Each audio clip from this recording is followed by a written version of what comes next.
ஜாலில் அவருடைய உதவிகளும் இல்லாமல் கல்வியில் முன்னுக்கு வந்த பெண்மணி. இளைஞர்களுக்கு ஜீவன் விடுத்த முக்கிய அறிவிப்பு. அரசு ஊழியர்கள் தொடர்பில் எடுக்கப்பட்டுள்ள முக்கிய தீர்மானம். கோட்டாபய ராஜபக்சவிற்கு ஏற்பட்டுள்ள மற்றொரு சிக்கல். பொருட்களின் விலை குறைப்பை நடைமுறைப்படுத்த மறுக்கும் வர்த்தகர்கள், மக்கள் விசனம். திக்கற்று நிற்கும் இலங்கையின் அரசியல், நீண்ட தூரம் பயணிக்க வேண்டிய ரணல். எதிர்க்கட்சி தலைவர் பதவியை பாதுகாக்கவே சஜித் சர்வகட்சி அரசாங்கத்தில் இணைய வருகிறார். அமைச்சர் மகிந்த அமரவீரன். ஊழலில் இலங்கை எத்தனையாவது இடம் பிடித்துள்ளது தெரியுமா? பருப்பு, சீனி, கிழங்கு, வெங்காயம், மிளகாய் போன்ற அத்தியாவசிய உணவுப் பொருட்களின் விலைகள் குறைவடைந்துள்ளதாக அறிவிக்கப்பட்டுள்ளது. டாலரின் ஸ்திரத்தன்மை மற்றும் வங்கிகள் டாலர்களை வழங்குவதால் அத்தியாவசிய பொருட்களின் விலை குறைந்துள்ளமை குறிப்பிடத்தக்கது. ஆனாலும் விலை குறைப்பு அறிவித்தல்கள் இப்படி இருக்க வர்த்தகர்கள், வியாபாரிகள் இன்னும் தமது வர்த்தக நிலையங்களில் விலை குறைக்கவில்லை. ஏற்கனவே கொள்வனவு செய்த பொருட்கள் முடிந்த பின்னர் தான் விலை குறைப்பு நடக்கும் என நுகர்வோருக்கு வர்த்தகர்கள் தெரிவிக்கின்றனர்.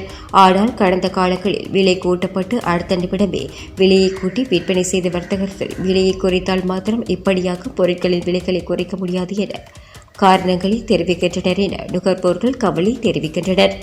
இது தொடர்பில் நுகர்வோர் அதிகார சபையினர் உட்பட சம்பந்தப்பட்ட அதிகாரிகள் நடவடிக்கை எடுத்து மக்களுக்கு தீர்வை பெற்றுத்தர முன்வர வேண்டும் என்று கேட்டுக்கொள்கின்றனர். அண்மையில் மூட்டைக்கான நிர்ணய விலை 43 ரூபாவாக அறிவிக்கப்பட்டுள்ள நிலையில் இன்றும் மூட்டை 60 தொடக்கம் 65 ரூபாய்க்கு விற்பனை செய்யப்பட்டு வருகின்றது. இதேபோன்று விலை கூடிய காலத்தில் பதுக்கலில் ஈடுபட்ட வர்த்தகர்கள் விலை குறைந்துள்ள இந்த காலத்திலும் கூடிய விலைக்கு பொருட்களை வாங்கி பதுக்கியிருந்தமையால் இப்போது அத்தியாவசிய பொருட்களை கூடிய விலைக்கு விற்பனை செய்து வருகின்றனர் எனவும் குற்றம் சுமத்தப்பட்டுள்ளது.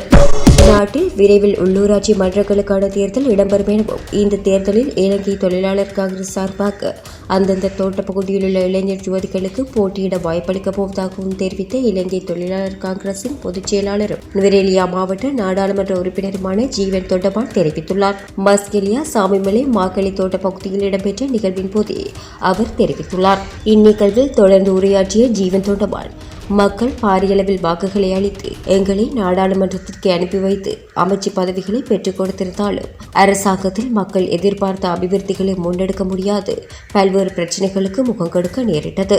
இருந்தாலும் மக்களுக்கு சேவை செய்ய முடியாத அந்த அரசாங்கத்தில் இருந்து நாங்கள் விலகிவிட்டோம். எதிர்காலத்தில் நாடு நல்ல ஒரு முன்னேற்றம் அடையும்.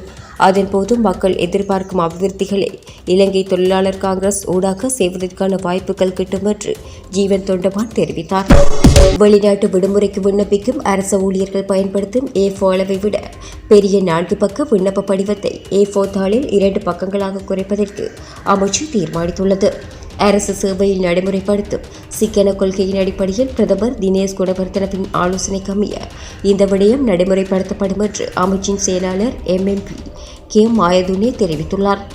இதன் மூலம் அந்த படிவத்திற்கான காகித செலவில் சுமார் 50% சேமிக்க முடியும் என்றும் ஆண்டுதோறும் வெளிநாடு செல்ல விண்ணப்பிக்கும் அரசு ஊழியர்களின் எண்ணிக்கை 1,00,000க்கும் அதிகமாக இருப்பதால் புதிய காகிதம் மற்றும் பணத்தை அரசாங்கம் கணிசமான அளவு சேமிக்கும் என்றும் அவர் குறிப்பிட்டுள்ளார்.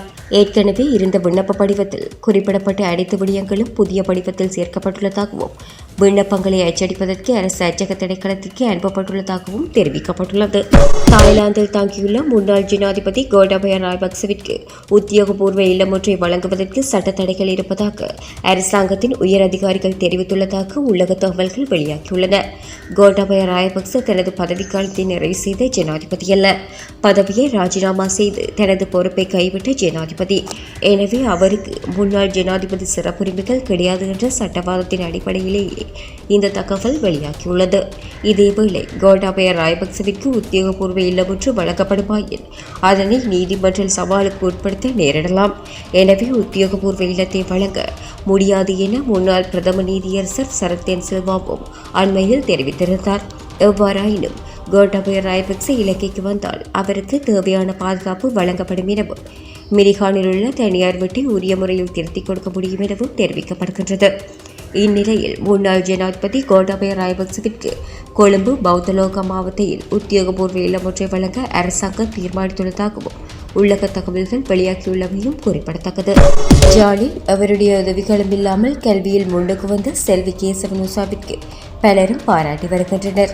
அந்த பெண்ணுடைய தந்தையும் தாயும் தமிழீழ தேசியத்திற்காக முன்னின்று உழைத்தவர்கள். இறுதிப் போர்க்களங்களில் வீரத்துடன் போராடிய தந்தை வீரச்சாவடிந்து உரமாகி போக அதே போர்க்களத்தில் போரிட்டு படுகாயப்படித்து ஆரோக்கியமளித்த தாயும் அன்றாட ஏழ்மையான வாழ்வில் இப்போது தன்னை தலை நிமிர்த்தி கொண்டாள் என்றே சொல்ல வேண்டும். வறுமையான வாழ்வில் இருந்து கொண்டு இந்த நிலையை அடைந்ததை எண்ணியே பலரும் பாராட்டி வருகின்றனர். இலங்கையில் விரைவான பொருளாதார முயற்சியை உறுதி செய்வதற்காக சர்வ கட்சி அரசாங்கத்தை அமைப்பதற்காக ஜனாதிபதி ரணில் விக்ரமசிங்கவின் முயற்சிகள் பலனளிக்கவில்லை. எனவே இலங்கையின் அரசியல் தளம் மீது சர்வதேசத்திற்கு நம்பிக்கை ஏற்படும் வகையில் இன்னும் முயற்சிகளை அவர் மேற்கொள்ள வேண்டியிருக்கும் என்று எதிர்பார்க்கப்படுகின்றது. இதற்கு மத்தியில் அவருக்கு எதிராக மேற்கொள்ளப்படும் எதிர்ப்புகளை அவர் கையாளும் விதத்திலும் சர்வதேச நம்பிக்கை தங்கியிருக்கிறது என்பதை பலரும் சுட்டிக்காட்டுகின்றனர். பிரதான எதிர்க்கட்சியான ஐக்கிய மக்கள் சக்தி அரசாங்கத்தின் ஒரு தொகுதியாக மாற தேக்கம் காட்டுவதே சர்வ கட்சி அரசாங்கம் அமையாமைக்கான முக்கிய காரணமாகும் என்று தெரிவிக்கப்பட்டுள்ளது. அதன் தலைவர் சஜித் பிரேமதாச மற்றும் பொதுச் செயலாளர் ரஞ்சித் மதும பண்டார் ஆகியோர் ஜனாதிபதியை சந்தித்து பேச்சுவார்த்தை நடத்திய போது இது தெளிவாகியுள்ளது.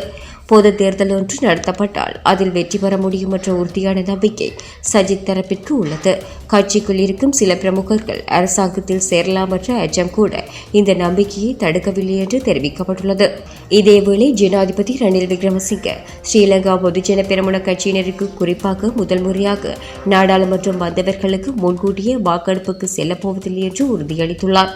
இதன் மூலம் அவர்கள் ஓய்வூதியம் பெறுவதில் பிரச்சினை இருக்காது. இந்த விடயம் ரணிலுக்கும் ஆட்சியை கொண்டு செல்வதில் சாதகமாக இருக்கும் என்று நம்பப்படுகிறது. அத்துடன் நீண்ட காலமாக அடிப்படையில் அவரது ஐக்கிய தேசிய கட்சியை வலுப்படுத்தும் அவரின் நோக்கத்திற்கும் இது உதவும் என்று நம்பப்படுகிறது. எரிபொருள் வரிசைகள் குறைந்து சமையல் எரிவாயு இருப்புகள் தேவைப்படுபவர்களுக்கு கிடைக்கப்பெற்றதால் ஜனாதிபதி விக்ரமசிங்க கணிசமான பொது அங்கீகாரத்தை பெற்றுள்ளார். எனினும் அதன் தொடர்ச்சியை உறுதி செய்வதே அவர் முன்னுள்ள சவால். அவர் எப்படி வளங்களை கண்டுபிடிப்பார் என்பதும் அவருக்கு உள்ள சவால்களாகும் என்று அரசியல் தரப்புகள் தெரிவித்துள்ளன. எதிர்க்கட்சித் தலைவர் சஜித் பிரேமதாச நாட்டை பற்றி சிந்திக்காமல் சுயநலமாக செயற்பட்டுக் கொண்டிருக்கின்றார். எதிர்க்கட்சித் தலைவர் பதவியை பாதுகாத்துக் கொள்ள வேண்டும் என்பதற்காகவே அவர் சர்வ கட்சி அரசாங்கத்தில் இணையாமல் உள்ளதாக அமைச்சர் மகிந்த அமரவீர தெரிவித்தார். இது தொடர்பில் அவர் மேலும் தெரிவிக்கையில், எதிர்க்கட்சித் தலைவர் சஜித் பிரேமதாசவிற்கு ஆண்மை காலமாக எந்த ஒரு விடயத்திலும் திருப்தியடைய முடியாத நிலைமையே காணப்படுகிறது. அவர் மிகவும் சுயநலமாகவே சிந்திக்கின்றார். நாட்டை பற்றி சிந்திக்காமல் தனது எதிர்க்கட்சித் தலைவர் பதவியை பாதுகாத்துக் கொள்ளும் நோக்கத்துடனேயே அவர் செயற்பட்டுக் கொண்டிருக்கின்றார். எதிர்க்கட்சித் தலைவர் பதவி பறிபோகும் என்ற அச்சமே சஜித் பிரேமதாச சர்வ கட்சி அரசாங்கத்தில் இணையாமல் இருப்பதற்கான காரணமாகும். தற்போதுள்ள நிலைமையில் எதிர்க்கட்சித் தலைவர் பதவியையும் பாதுகாத்துக் கொண்டு நாட்டை கட்டியெழுப்பும் வேலை திட்டங்களுக்கு ஒத்துழைப்பு வழங்கும் வகையிலேயே செயற்பட வேண்டும். எதிர்க்கட்சித் தலைவர் கேமராக்கள் முன்னிலையில் நிகழ்ச்சியை காண்பித்தாலும் எதனையும் நடைமுறையில் செயற்படுத்துவதில்லை. நாமும் சென்று அவருடன் கலந்துரையாடல்களை முன்னெடுத்திருக்கின்றோம். அவர் சிறந்த மனிதன். இணைந்து பணியாற்றினால் அனைத்து நெருக்கடிகளுக்கும் தீர்வு காண முடியும். ரஞ்சன் ராமநாயவிற்கு காணப்படும் பிரச்சினைகளை விட எதிர்க்கட்சித் தலைவருக்கு வேறு எந்த பிரச்சினைகளும் ஏற்பட வாய்ப்பில்லை. ரஞ்சன் ராமநாயக் ஏற்கனவே கூறியதை போன்று அனைவரும் ஒன்றாக இருக்கலாம். எதிர்க்கட்சித் தலைவரும் அவ்வாறு இருக்கின்றார் என்றார்.